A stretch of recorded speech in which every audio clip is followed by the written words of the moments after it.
안녕하세요. 저는 올해 43, 두 딸을 키우는 주부입니다. 결혼한 지는 벌써 12년이 넘었고요. 저희 남편은 대학에서 학생들을 가르치는데 소위 말해 법 없이도 살 사람입니다. 타고나길 선하게 태어났고 남들에게 싫은 소리 못하는 사람이죠. 그런데 그런 남편을 무시하며 이런 말을 하는 사람이 있어요. 강사? 말이 좋아 강사지. 강의 못하면 수입도 없고 고정 월급도 없는 거 아닌가? 그냥 알바랑 다를 게 뭐가 있어?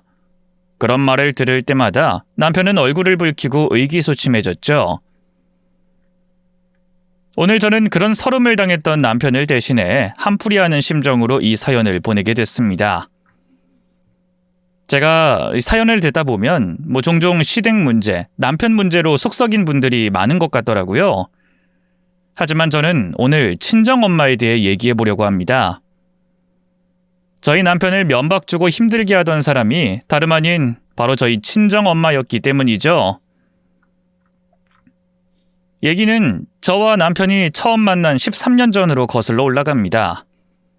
그때 20대의 끝자락에 있던 저는 직장 근처 도서관에서 남편과 처음 만났습니다. 당시 그는 박사과정 중이었고 저는 교육청 산하의 평생교육원에서 일하고 있었어요. 둘 다 인문학 계통에 있다 보니 우연히 얘기를 나누게 됐고 인연이 조금씩 깊어졌습니다. 남편은 말수가 많은 편은 아니었지만 속이 깊고 배려심이 많은 사람이었어요. 그래서 1년 정도 연애하다 결혼까지 결심하게 됐죠. 시간 강사 신분이라 벌이가 넉넉한 편은 아니었지만 따뜻한 마음 하나면 충분하다고 생각했거든요. 하지만 그때는 미처 몰랐습니다. 그 따뜻했던 사람이 훗날 저 때문에 그렇게 마음고생하게 될 줄 말이죠. 친정엄마에게 남편을 처음 소개하던 날 저는 내내 손에 땀이 났습니다. 그도 그럴 게 저희 엄마가 사람을 판단하는 기준은 바로 돈이었거든요. 엄마는 언니와 저에게 늘 이렇게 말씀하곤 하셨어요. 여자는 무조건 돈 걱정 없는 남자하고 살아야 해. 착하기만 한 남자? 그건 그냥 바보나 마찬가지다. 사실 엄마는 저희 자매가 어릴 때 암투병하던 아버지가 돌아가시면서 고생을 많이 하셨어요. 가진 거 없던 아버지가 엄마에게 두 딸과 병원비로 쌓인 빚만 남긴 채 돌아가셨거든요. 그래서 살림만 하던 엄마가 공사하는 인부들 상대로 밥집을 시작하셨습니다. 헌데 그 밥집이 잘 된 덕에 빚을 다 갚고 번듯한 집도 하나 마련하게 됐죠. 그때부터 돈맛을 알게 된 엄마는 밤낮 없이 일해 결국 건물과 상가를 몇 개나 가진 능력자가 되셨네요. 저는 그런 엄마를 존경하지만 사람을 돈으로 판단하는 건 마음에 들지 않았어요. 그래서 남편을 소개하는 날도 불안했는데 역시나 엄마는 남편을 차갑게 대하시더군요. 안녕하십니까 어머니, 김진수라고 합니다. 남편이 공손히 인사를 건네자 엄마는 남편을 위아래로 쭉 훑어보셨어요. 그러더니 잠깐의 침묵이 흐르고 나서야 간신히 입을 열어 질문하셨죠. 그래, 어디서 일한다고 했나? 대학교에서 강의하고 있습니다. 시간 강사로요. 그 말을 듣는 순간 엄마의 눈꼬리가 매섭게 올라갔습니다. 강사? 그 시간제로 수당 받으며 여기저기 쫓겨다니는 직업 말인가? 정규직도 아니고 수입도 들쭉날쭉할 텐데 그걸 직업이라고 당당히 말할 수 있나? 엄마는 숨길 생각 없이 대놓고 남편을 무시하셨고 그걸 지켜보는 저도 식은땀이 났습니다. 남편은 엄마 앞에서 마치 고양이 앞에 생쥐처럼 주눅이 들어 말없이 고개만 숙이고 있었죠. 요즘은 의사, 변호사, 공무원 이런 사람들도 흔하던데 하필 만나도 어디서 저런 사람을? 엄마는 남편을 보며 말했지만 사실 그건 저를 향한 비난이었어요. 저는 순간 참지 못하고 말대답을 했습니다. 엄마, 이 사람 강의 준비도 열심히 하고 인기도 많은 강사예요. 꼭 돈이 전부는 아니잖아요. 그러자 엄마가 차가운 표정으로 대답하셨네요. 돈이 왜 전부가 아니야? 사랑이 밥 먹여주냐? 돈 없어서 밥 굶으면 사랑이고 나발이고 다 필요 없어지는 거야.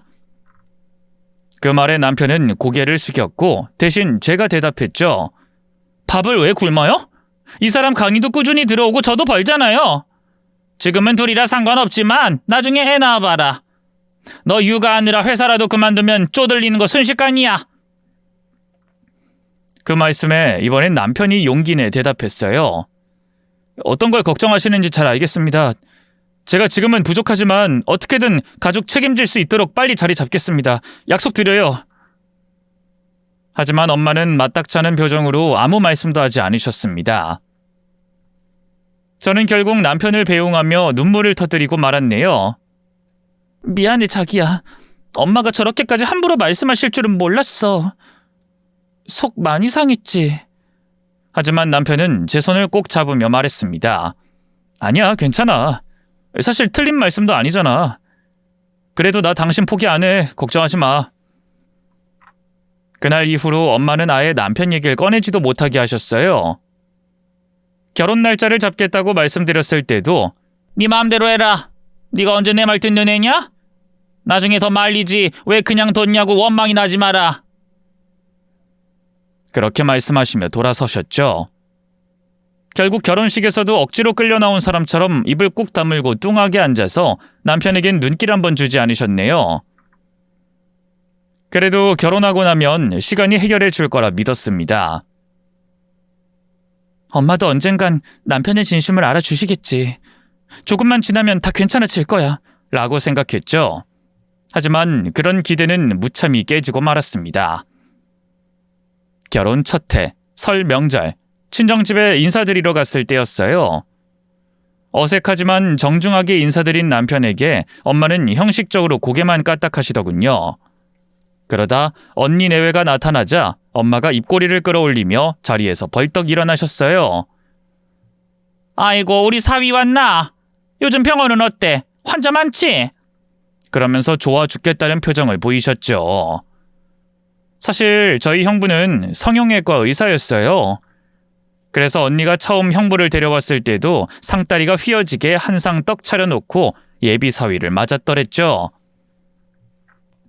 그때 엄마는 의사 사위 본다며 온 동네에 자랑하고 청첩장도 넉넉하게 뽑았어요. 그러면서 얼굴만 아는 사람들에게도 인심 쓰듯 이렇게 말씀하셨죠. 축의금 필요 없으니 편하게 와서 식사하고 가세요. 우리 사위가 강남에서 잘 나가는 성형외과 의사라 결혼식을 아주 좋은 호텔에서 하거든요. 그에 비해 저희가 결혼할 땐 한숨 쉬며 이런 말씀을 하셨어요. 돈도 없으면서 괜히 쓸데없이 청첩장 많이 뽑지 마라. 내 손님 부를 사람도 없으니까 나한테 줄 필요도 없고. 그런 엄마의 차별이 결혼 후에도 계속됐던 겁니다. 엄마는 갈비찜이나 불고기가 담긴 그릇은 보란듯이 형부 앞에 끌어다 놓고 저희 남편은 뭘 먹는지 관심도 없었어요. 그래서 제가 한마디 하려고 하면 남편은 슬며시 제 손등을 툭 치며 조용히 말했죠. 괜찮아. 나 장모님 김치 진짜 좋아해. 전 그런 남편의 말이 더 가슴 아팠습니다. 그런데 거기서 끝이 아니었어요. 그날 저녁, 엄마는 온 가족이 둘러앉은 자리에서 일부러 큰 소리로 말씀하셨습니다. 집안에 의사 하나 있으면 온 가족 건강은 걱정 없지. 내가 그 생각만 하면 든든해서 밥 안 먹어도 배가 부르다. 그 말씀에 형부는 겸손한 척 웃었고 언니는 저를 보며 의미심장한 미소를 지었네요. 그러더니 엄마가 저희 남편을 향해 묻더군요. 그나저나 자넨 새 학기에 강의 좀 더 맡았나? 저는 순간 말문이 막혔습니다. 남편은 강의가 늘긴커녕 오히려 하나가 줄어들어서 수입이 더 적어졌거든요. 그래서 남편이 대답할 틈을 주지 않고 제가 얼른 나서서 답했죠. 우리 신혼이잖아요. 지금보다 강의 더 늘면 얼굴 볼 시간도 없다니까요. 당분간은 저한테만 신경 써달라고 했어요. 그 말에 엄마는 콧방귀를 끼며 말씀하셨죠. 보아하니 있던 강의도 잘린 모양이구만. 너흰 당분간 애 가질 생각하지 마라. 좋은 집에서 기분 좋게 살면서도 이혼하는 사람 천진데 그렇게 쪼들리며 살다가 언제 갈라서자는 말 나올지 모르는 일이다. 그 말에 저는 먹던 과일을 내려놓고 말했습니다. 엄마, 우리 이혼하라고 고사지네요? 그럴 일 절대 없으니 걱정하지 마세요. 애도 한 셋 정도는 낳아서 알콩달콩 잘 살 거라고요. 아니 얘가 왜 이렇게 정색을 해? 내가 다 너 걱정되니 하는 말이지. 그날 저는 화가 풀리지 않아 잠을 제대로 이루지 못했습니다. 엄마는 잘 때도 언니네에겐 침대에 있는 안방을 내어주고 저희에겐 청소기와 짐을 넣어두는 문간방을 주셨죠. 바닥이 너무 딱딱해 허리가 아플 정도였네요. 그렇게 명절을 보내고 돌아오는 길에 남편은 아무 말 없이 운전만 했습니다. 라디오에서 흘러나오는 노래마저 어딘가 슬프게 들리던 날이었습니다. 저는 슬며시 남편의 손을 잡으며 말했어요. 자기야, 정말 미안해. 그러자 남편은 싱긋 웃으며 답했죠. 왜 당신이 미안해? 못난 내가 미안하지. 당신이 어때서? 그런 말 하지 마. 알았어. 내가 또 우리 마누라 속상하게 했네. 그러면서 농담으로 넘기려 했지만 저는 속이 너무 아팠습니다.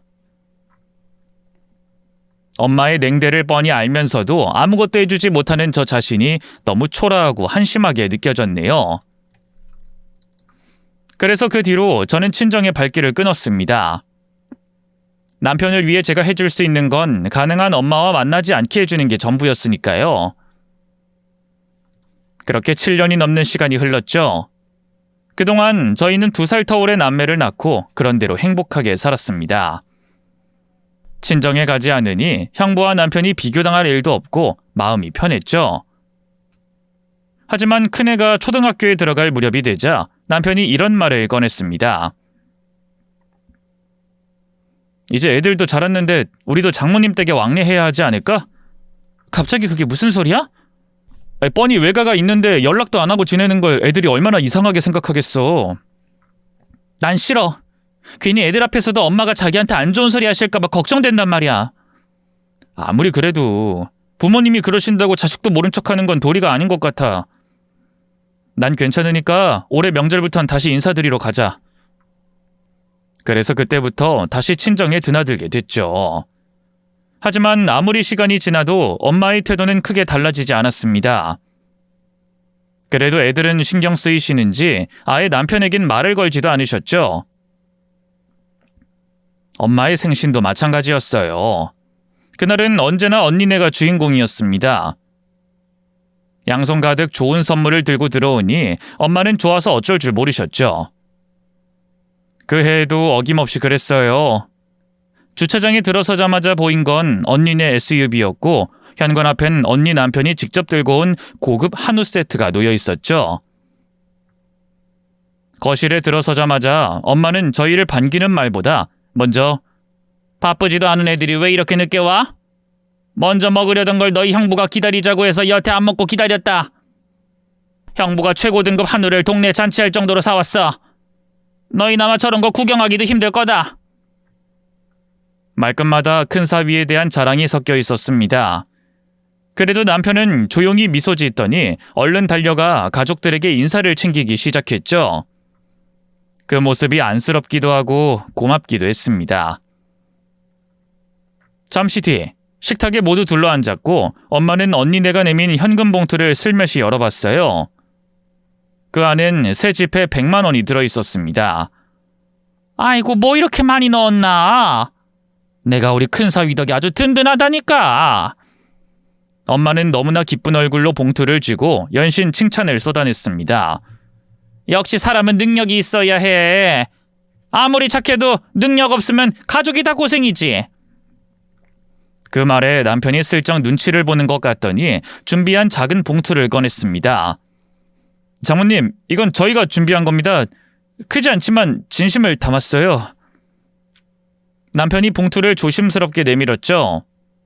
엄마는 봉투를 받자 손끝으로 두께를 한번 눌러보더니 인사도 없이 그대로 열었습니다. 그리고 지폐 몇 장을 슬쩍 꺼내더니 인상을 쓰며 묻더군요. 20만 원? 남편은 멋쩍은 듯 웃으며 네, 형님네에 비하면 약소하지만 하면서 말끝을 흐렸죠. 그때였습니다. 엄마가 갑자기 봉투를 식탁 위에 내팽개치며 언성을 높이셨어요. 자네 누굴 그지로 하나? 내가 돈 20이 아쉬울까봐? 이럴 거면 내년부터 그냥 빈손으로 오게. 자네 돈 없는 게 하루 이틀도 아닌데 서로 불편하게 이런 건 뭐하러 준비하나? 말끝엔 분노가 실려 있었습니다. 그 상황을 지켜보는 언니는 팔짱을 끼고 조용히 웃고 있었고 형부는 괜히 물만 한 모금 마셨네요. 저는 손이 부들부들 떨렸죠. 분명 엄마는 필요 없다는 식으로 말했지만 그 표정에는 자존심이 상했다는 분명한 기색이 있었어요.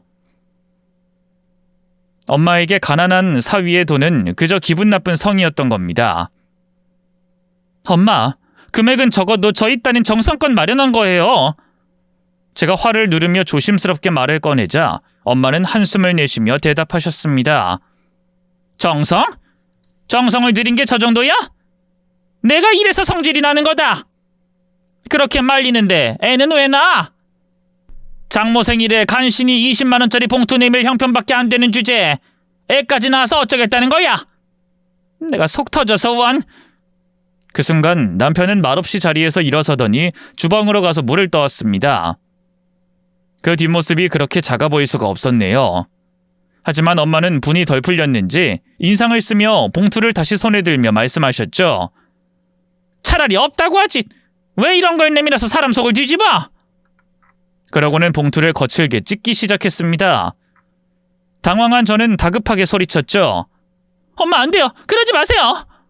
제가 손을 뻗어 엄마를 말리려는 찰나 찢어진 봉투 안에서 하얀 종이 한 장이 툭 떨어졌습니다. 처음엔 아무도 그게 뭔지 몰랐어요. 그냥 단순한 메모겠거니 남편이 생신 축하 메모라도 넣어뒀나 보다 싶었죠. 그런데 언니가 무심코 종이를 주워들고 읽는 순간 표정이 일그러졌습니다. 이게 뭐야? 언니가 입술을 삐죽이며 저에게 그 종이를 건넸고 전 그걸 받아들고 읽는 순간 온몸이 굳어버렸네요. 종이에는 분명 이렇게 적혀 있었어요. 간 이식 검사 결과 기증자 적합도 93%, 그리고 그 아래 환자명은 박옥희, 기증자명은 김진수. 순간 저는 숨이 턱 막혔습니다. 박옥희는 제 친정엄마 성함이고 김진수는 남편의 이름이었거든요.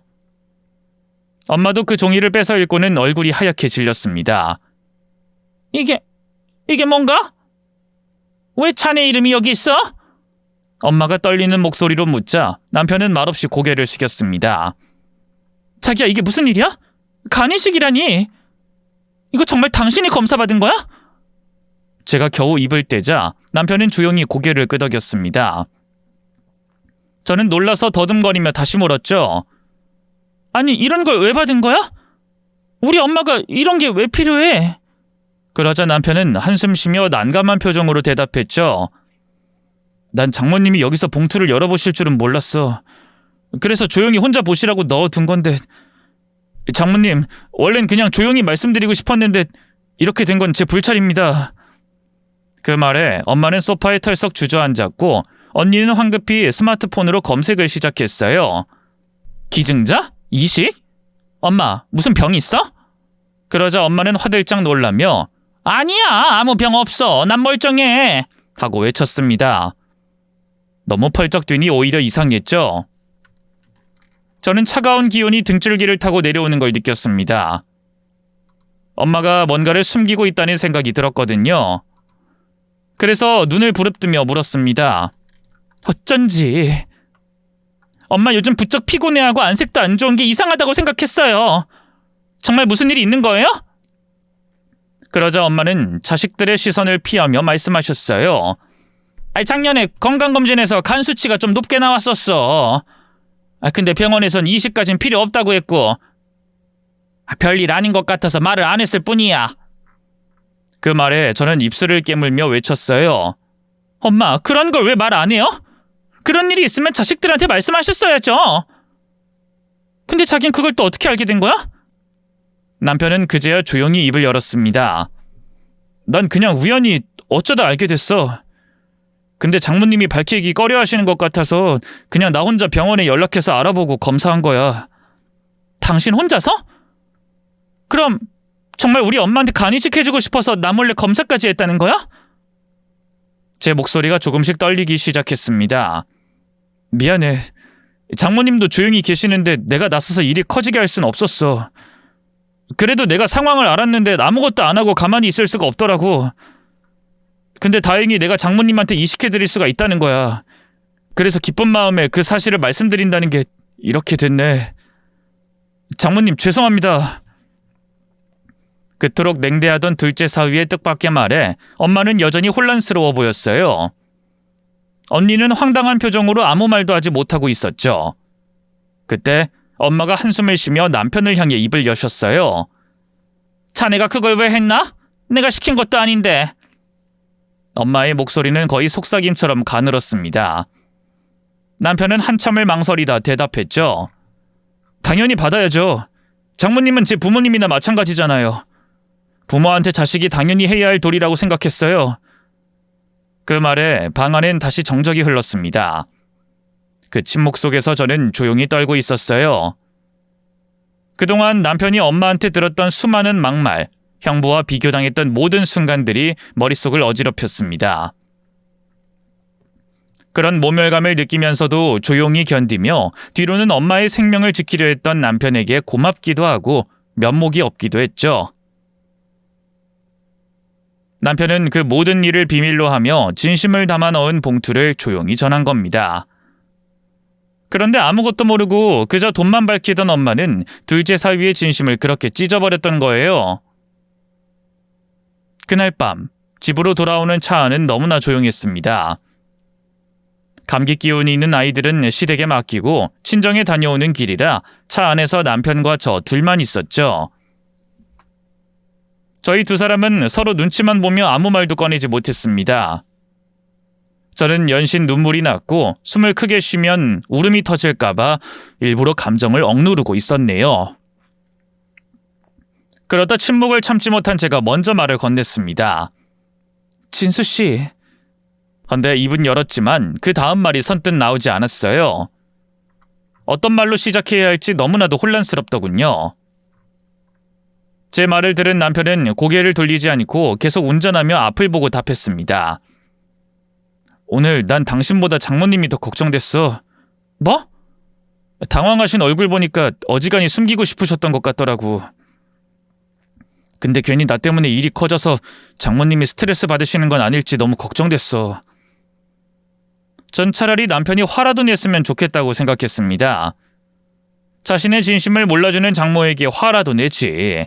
왜 가만히 그런 굴욕을 당하면서도 참고 있었는지, 왜 나 몰라라 하지 않고 그렇게까지 했는지, 그게 너무 속상하고 미안했죠. 자기 왜 그랬어? 엄마한테 그렇게 모욕만 당하면서 왜 혼자 검사까지 받았어? 왜 혼자 끙끙 앓았어?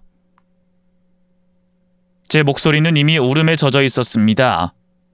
남편은 잠시 운전을 멈추고 길가에 차를 댔죠. 그러고는 비상등을 켠 뒤 절 바라보며 조용히 말했어요. 장모님이 뭐라고 하셔도 내가 사위인 건 변하지 않잖아. 좋은 소리 안 해주신다고 부모가 아니야? 나한테 소중한 당신을 낳아주신 분인데 얼마나 속상하시면 그러실까. 난 오히려 그게 늘 죄송했어. 이렇게라도 내가 장모님께 도움이 될 수 있다면 그까짓 간이식 얼마든지 해드릴 수 있다고.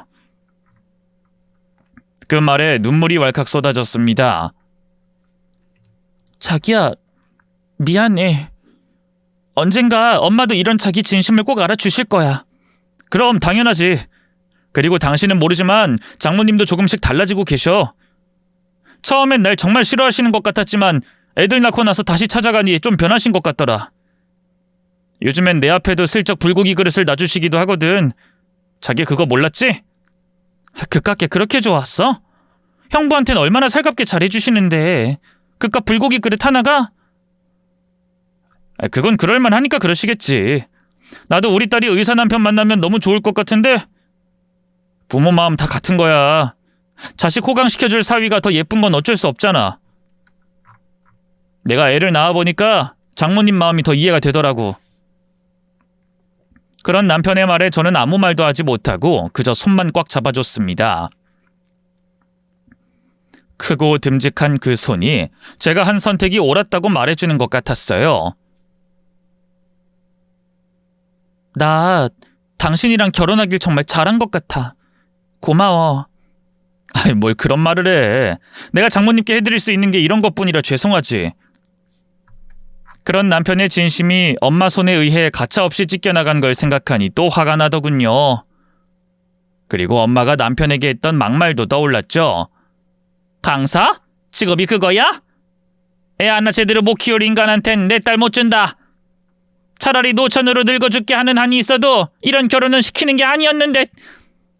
언제나 비교하고 깎아내렸던 그 말들, 그 모든 걸 남편은 가족이란 생각 하나로 버텨냈던 겁니다. 다음 날 아침, 엄마에게서 전화가 왔습니다. 그러고는 평소보다 많이 잠긴 목소리로 이런 말씀을 하시더군요.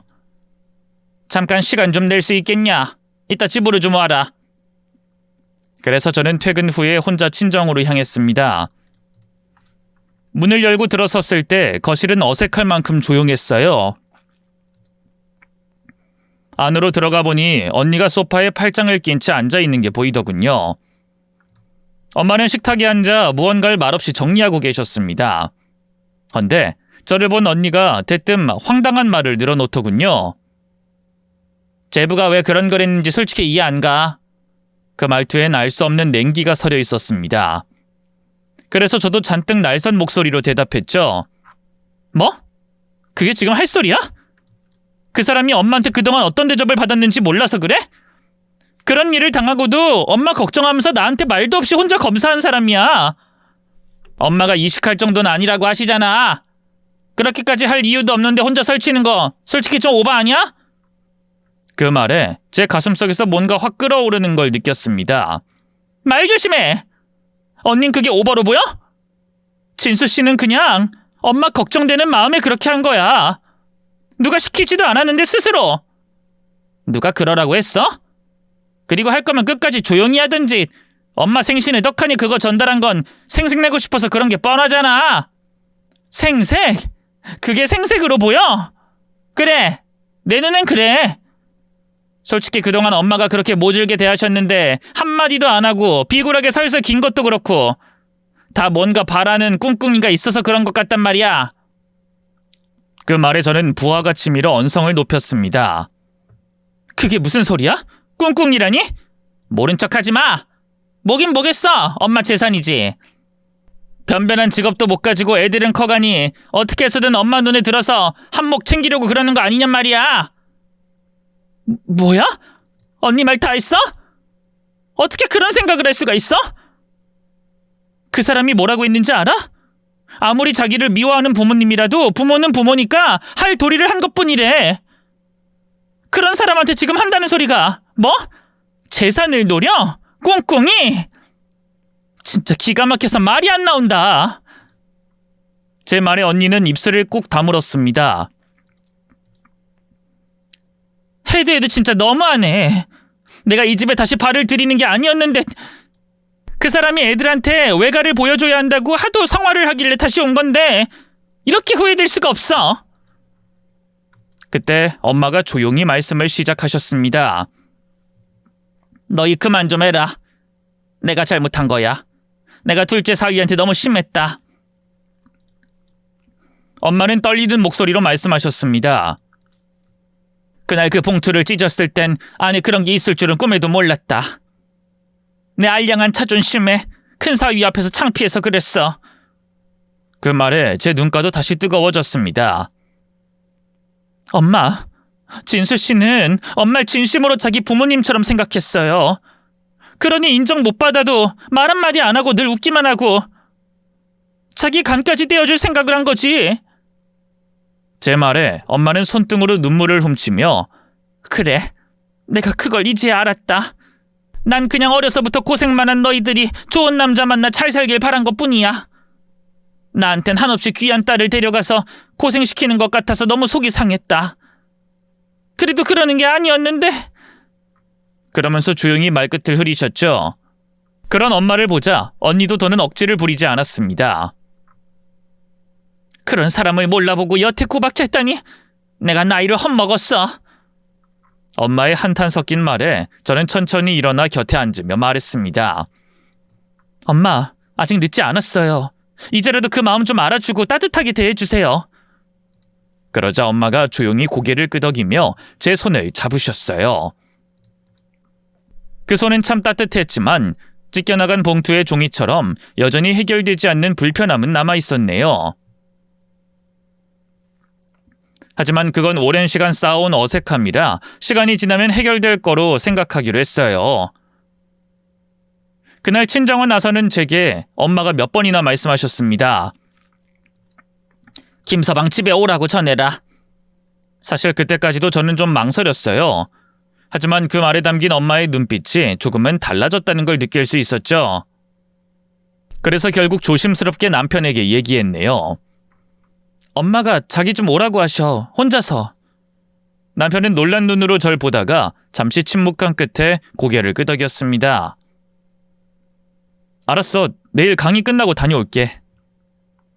그날 오후 남편은 혼자 친정집으로 향했습니다. 저는 한참을 핸드폰만 들여다보며 연락이 오기만을 기다렸어요. 그리고 저녁 무렵 남편이 조용히 돌아와 인사를 건네더군요. 다녀왔어. 그 말 외엔 아무 말도 하지 않더군요. 저도 궁금했지만 바로 묻지 못했습니다. 남편의 눈이 이상하게 젖어 있었거든요. 며칠 뒤 저는 엄마를 찾아가 조심스럽게 물었어요. 엄마, 그날 그 사람이랑 무슨 얘기했어? 엄마는 한참을 가만히 있다가 말없이 식탁에 앉았습니다. 그리고 조용히, 아주 천천히 말을 꺼냈죠. 내가 김서방 앞에 앉아있는데 말이야. 목이 메서 말이 안 나오더라. 왜? 미안하다는 말 하나 하기가 그렇게 어렵더라고. 그동안 내가 한 말들이 머릿속에 하나하나 떠오르는데 뭐라고 말을 꺼내야 할지 모르겠더라고. 그래서 뭐라고 했어? 제가 재촉하듯 묻자 엄마는 그제야 한숨처럼 말을 내뱉었습니다. 그냥 고맙다고 했어. 처음이었지. 둘째 사위한테 그런 말 한 게. 저는 눈을 감고 가만히 고개를 끄덕였습니다.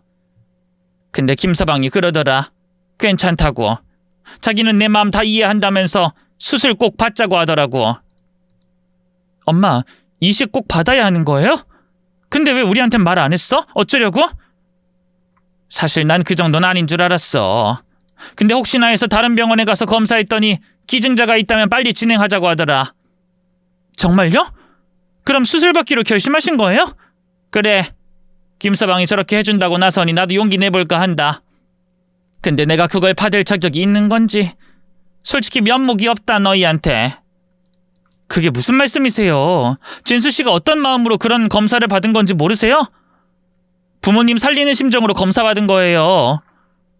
엄마가 그날 그 사람이 내민 봉투를 찢으셨어도 그 사람은 엄마 걱정뿐이었어요. 괜히 숨기고 싶은 비밀을 자기 때문에 알리게 된 게 영 마음에 걸리는 것 같더라고요. 그러다가 엄마 스트레스 받으실까봐 그 걱정뿐이었어요. 제 말에 엄마는 또 눈시울이 붉어지셨죠.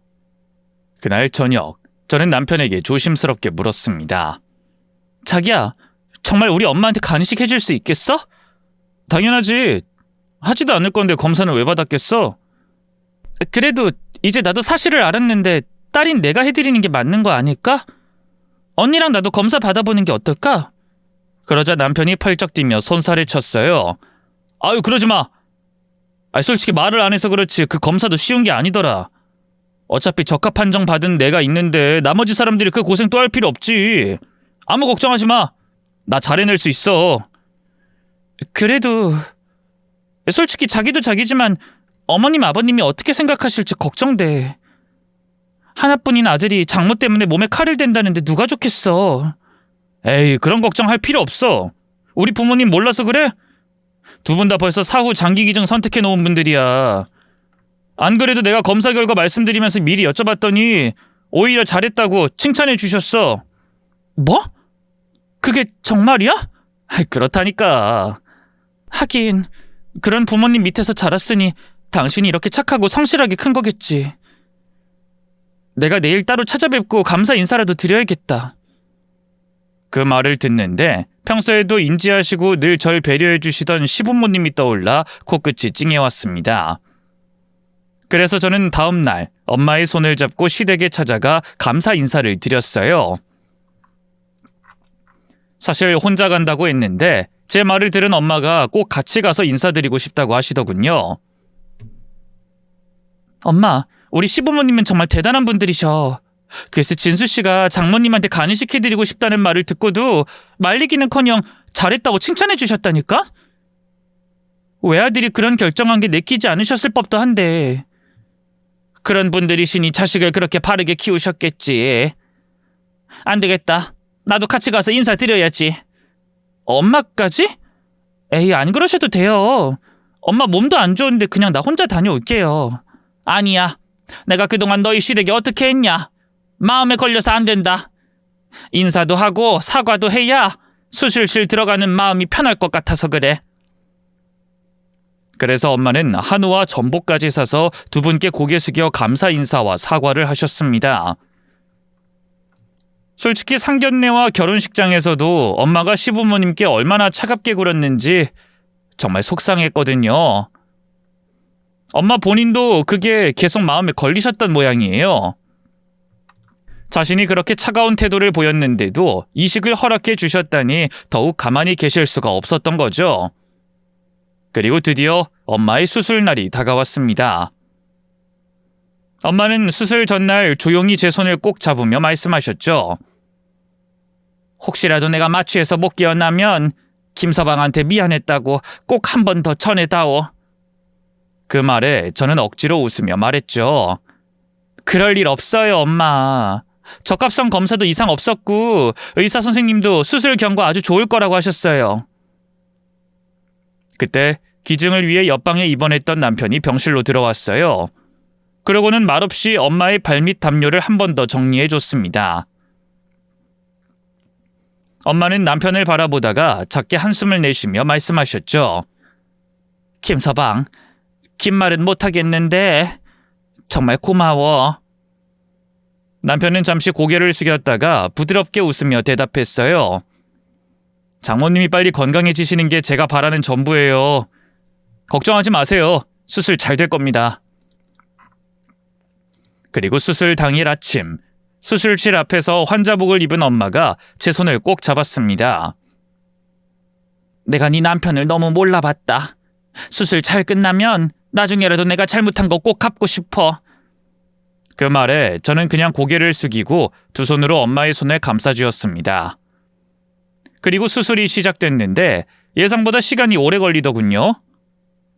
기다리는 내내 저는 종이컵에 물만 몇 번 마셨을 뿐 한숨도 쉬지 않고 수술실 쪽을 바라보고 있었습니다. 그리고 몇 시간 후 수술실 불이 꺼지고 의사 선생님이 나왔어요. 무사히 잘 끝났습니다. 기증자와의 조직 반응도 아주 좋았고요. 지금 회복실로 이동 중입니다. 그 말에 저도 모르게 눈물이 터졌습니다. 감사합니다. 정말 감사합니다. 이제부터 진짜 시작이에요. 기증자도 이식받으신 분도 건강관리 잘하셔야 합니다. 네, 명심하겠습니다. 감사합니다. 며칠 후 병실에서 엄마는 전보다 훨씬 편안한 얼굴이 되어 있었습니다. 입술에 핏기가 돌았고 손에 힘도 생겼죠. 그날 오후 병문안 온 엄마의 지인들이 병실에 들어섰어요. 오랜만에 보는 얼굴들이라 저도 반갑게 인사드렸죠. 아이고, 박 여사 수술 잘 됐다면서. 수척하더니 지금은 얼굴도 밝네. 엄마는 그런 지인들에게 밝게 인사하며 묻지도 않은 말씀을 하셨어요. 아유, 그럼 나 아주 날아갈 것 같아. 우리 둘째 사위가 선뜻 간을 내줬잖아. 지금 대학에서 학생들 가르치고 있는데 아직 기회가 안 와서 그렇지 대성할 인물이야. 원래 늦게 오는 성공이 오래가는 법이잖아. 아직 옆방에 있으니 그냥 가지들 말고 나가면서 인사들 하고 가. 그 말에 어르신들은 눈이 동그래졌습니다. 어머나, 진짜? 딸도 아니고 사위가 간을 떼준 거야? 아이고, 세상에 그런 사위도 다 있네. 엄마는 작게 웃으며 말을 이으셨습니다. 그러게 말이야. 아무한테도 말 안 하고 혼자 검사 받았더라고. 우리 사위가 그런 사람이야. 그 말에 저는 가슴이 뭉클해졌네요. 그렇게 엄마도 건강을 잘 회복하고 남편도 이식 후유증 없이 얼른 퇴원하기만 하면 모든 게 잘 될 거라고 생각했죠. 그런데 남편의 퇴원을 하루 앞두고 예상치 못한 일이 발생했습니다. 엄마의 수술 경과가 좋아 모두가 안도하던 찰나에 남편에게 이상이 나타난 거죠. 갑자기 고열을 호소하며 정신을 차리지 못했어요. 다급하게 달려온 의료진이 이런 말을 꺼냈습니다. 세균성 감염이 일어난 것 같습니다. 기증자에게서 드물게 나타나는 일인데 조기에 대응하면 괜찮을 수도 있습니다. 의사 선생님의 설명은 조심스러웠지만 전 두려움에 휩싸였어요. 그동안 묵묵히 제 곁을 지켜주고 엄마를 위해 간까지 내어준 남편에게 왜 그런 일이 생겼는지 너무나 괴로웠습니다. 병실 침대에 누운 남편은 고열에 지쳐 보였지만 제 손을 잡고는 오히려 웃으며 말했어요. 너무 걱정하지 마.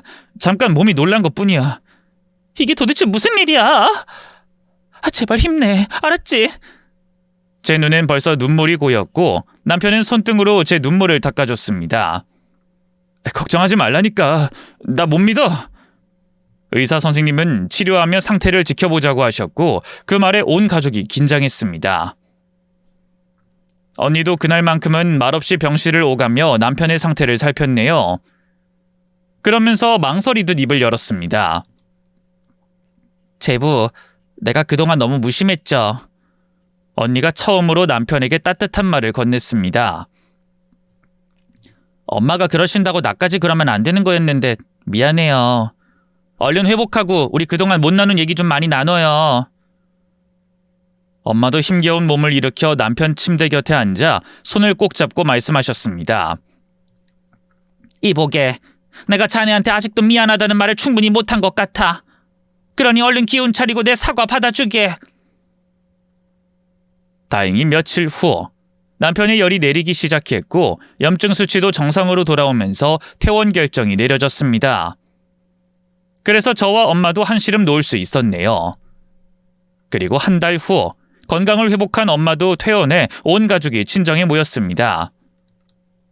그날 엄마는 조용히 작은 상자를 내미셨어요. 김서방, 이건 뭐 대단한 건 아니고 그냥 내 마음이야. 상자 안에는 멋진 손목시계 하나와 직접 쓴 짧은 메모가 들어있었습니다. 지난 시간을 되돌릴 순 없겠지만 남은 시간은 자네의 고마움을 잊지 않겠네. 강의할 때 꼭 이 시계 하고 다니게. 남편은 시계를 손에 올려보며 한참을 말없이 있었습니다. 그러고는 아주 천천히 고개를 들고 엄마를 향해 웃었죠. 이 시계는 제가 평생 찰게요, 장모님. 아유, 그럴 필요 없어. 낡으면 내가 또 사주면 되지. 우리 시계 12번 바꿀 만큼 오래오래 건강하자고. 네, 걱정하지 마세요, 장모님. 그렇게 두 사람이 마주보며 웃는 걸 보니 제 마음이 너무 흐뭇하고 눈물이 나더군요. 다행히 엄마와 남편의 건강엔 이상이 없었고 거센 파도가 지난 집안은 평화로웠습니다. 헌데 그런 일이 있고 석 달 만에 언니에게서 황당한 소식이 날아들었네요. 나 이혼할 거야. 갑자기 친정에 절 불러놓고 예상하지 못한 말을 꺼내는 언니였죠. 아무 예고도 없이 툭 던져진 그 말에 저와 엄마는 당황할 수밖에 없었습니다. 언니, 지금 뭐라고 했어? 이혼? 그래, 나 정 떨어져서 더는 그 사람하고 못 살겠어. 언니는 단호했고 엄마는 놀라서 떨리는 목소리로 물으셨죠. 아이, 갑자기 왜 그러는데? 너 잘 살고 있었잖아. 애도 있는데 그런 남편 놓치면 너만 손해야. 하지만 언니는 그 말을 잘라냈습니다. 엄마는 아무것도 몰라서 그래요. 그 사람은 장모님 목숨보다 자기 몸이 더 소중한 사람이야. 그래놓고 틈만 나면 엄마한테 무슨 콩고물 떨어질 거 없는지 그 생각만 했다니까? 얼마 전에도 엄마한테 차 좀 바꿔달라고 얘기해보라고 하더라고. 내가 기가 막혀서. 저는 깜짝 놀라 언니를 바라보며 물었습니다. 형부가 그런 말을 해? 아니, 돈이 아쉬운 사람도 아니면서 왜? 사실 그 인간이 주식에 손을 대서 우리 사정 어려워진 지 오래됐어. 가뜩이나 병원도 무리하게 확장해서 힘들었고 가까운 곳에 명성 좋은 의사가 개원하면서 신규 환자도 확 줄었거든. 어머나, 그런 일이 있었어? 그래. 근데 내가 진짜 못 참겠는 건 다른 거야. 엄마, 놀라지 말고 들으세요. 글쎄, 이 인간이 엄마한테 간이식 필요하다는 걸 먼저 알았더라고. 그 말에 엄마가 눈을 크게 뜨고 놀라며 물으셨네요. 뭐야? 그게 사실이야? 그래요. 엄마가 건강검진한 그 종합병원에 그 사람 선배가 다니잖아요. 그 선배라는 사람이 엄마 빨리 추가 검사 받고 간 이식해줘야 한다고 말했다는데 이 인간이 혹시 자기가 이식해주게 될까봐 그 말하는 걸 미루면서 숨겼더라고요. 난 그걸 어제 의사들 부부 동반 모임에 나가서야 알게 됐다니까. 뭐라고? 그게 정말이야, 언니? 그래. 나도 믿기지가 않더라. 아니, 어떻게 그럴 수가 있어? 엄마가 그동안 형부한테 어떻게 했는데? 그러니까 나 말리지 마. 그렇게 이기적인 인간은 언젠가 나한테도 똑같이 할 거라고. 더 시간 끌지 말고 갈라서는 게 현명한 거야. 엄마도 이번에 보셨잖아요. 사람이 사는데 중요한 게 뭔지. 그런 언니의 말에 저희는 아무 말도 할 수 없었어요. 알고 보니 제 남편이 엄마의 간 상태를 알게 된 게 바로 형부를 통해서였더라고요. 친정에 있을 때 형부가 엄마의 소식을 전화로 전해 들었던 모양이에요. 그런데 남편이 그 통화 내용을 우연히 듣게 됐던 거죠. 몇 달 후에 언니는 기어코 의사 형부와 이혼 서류에 도장을 찍었습니다. 그런데 나중에 안 사실이지만 엄마가 형부의 병원을 확장할 때 꽤 큰 돈을 빌려주셨더라고요. 그래서 괘씸죄에 걸린 형부에게 그 돈을 갚으라고 대여금 반환 청구 소송까지 걸어버리셨죠.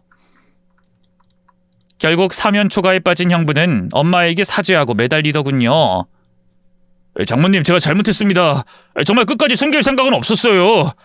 제가 어떻게든 기증자를 찾아내면 그때... 하지만 엄마는 그 말을 다 듣지도 않고 단호하게 형부를 내치셨습니다. 시끄럽다. 내가 그동안 너한테 어떻게 했는데 은혜를 원수로 갚아도 분수가 있지. 의사로서의 양심이 있어도 그럴 순 없는 법이다. 다신 그 얼굴 보고 싶지 않으니 내 집에 발디딜 생각하지 말고 당장 나가. 그리고 몇 년 후 드디어 제 남편은 정식 교수로 임용됐어요. 그때 누구보다 기뻐하며 어깨춤을 추던 저희 엄마는 온 동네에 떡까지 돌리며 행복해하셨네요. 그래서 요즘은 저와 언니가 질투할 만큼 남편과 엄마 사이가 친모자 지간보다 더 돈독해졌답니다. 저는 이번 일을 통해 많은 걸 느꼈어요. 그중에 가장 큰 깨달음은 진정한 가족에게 필요한 건 돈도 직업도 혈연도 아닌 진심으로 서로를 아끼는 마음이라는 사실이었습니다. 여러분도 혹시 그런 사소한 이유들로 가족끼리 오해와 반목을 거듭하고 있지 않으신가요? 만일 그런 일이 있다면 지금이라도 망설이지 말고 서로의 진심을 보기 위해 노력해 보시길 바랍니다. 진정한 가족이 되는 일에는 아낌없이 내주려는 마음 하나면 충분하니까요. 그럼 사연을 열심히 들어주신 분들에게 단비같이 반가운 소식이 전해지는 하루가 되시길 바라며 이만 인사드리겠습니다. 감사합니다.